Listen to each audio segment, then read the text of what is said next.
You know, after not doing a lot of acting for several years, Demi Moore did The Substance. Incredible. Pamela Anderson did The Last Showgirl. Breathtaking. Cameron Diaz. Good insane or a bad insane? It's bad. Right. I was just checking.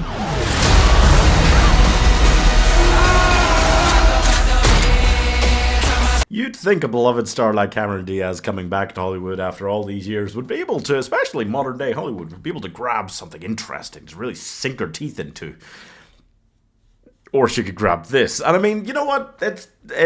It's fine. If she wants a good Netflix pay stub, who are we to stop her?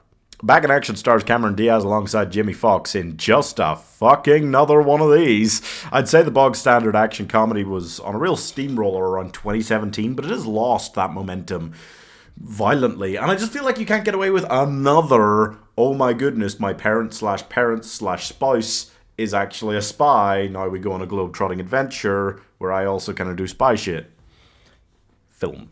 Like, there's so many of these. And really, like, the idea was already needing to be, like, rejigged a little bit to make something fresh in 2001 when Spy Kids came out.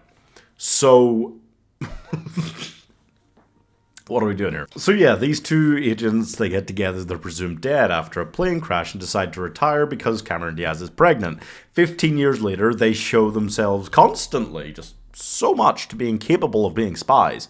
And it's not like the film isn't trying to make it seem as if their skills have degraded over the years or anything like that, but just they can't keep a cover story straight enough to fool their children, who are children, and they can't spy on their teenage daughter for 10 seconds without getting caught by her. Like, there's just so many times throughout the film they just seem like really terrible spies. They get captured constantly. I don't know. It just... The parents aren't good at being spies, but it's also from the parents' perspective. That's the really surprising part of this.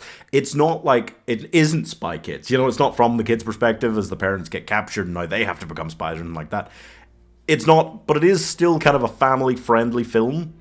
Like, they really tone down the action, the gore, the blood, everything.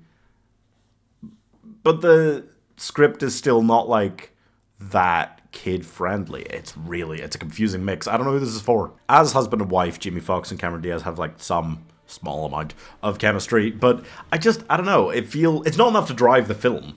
You know, just them as a couple does nothing for me. It feels more like they're co-parenting platonic friends most of the time.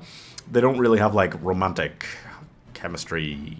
Yeah, you know, even at the beginning, when they don't have kids, it's not, like, hot and steamy or fiery. Like, they're just like, yeah.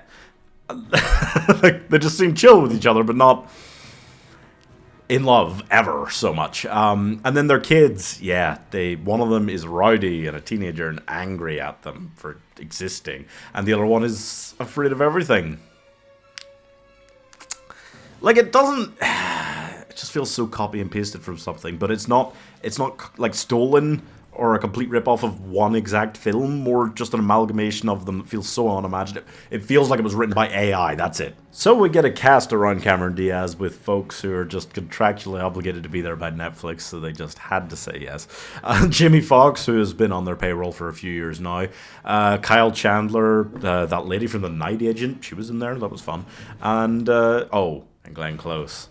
Spread eagle across as many Netflix projects as they can possibly fit her into, yeah. Overall, Back in Action is crudely named, and, you know, it just is as shallow as it sounds, because it sounds like a Charlie's Angel trying to get back into acting without having to change genres after all these years.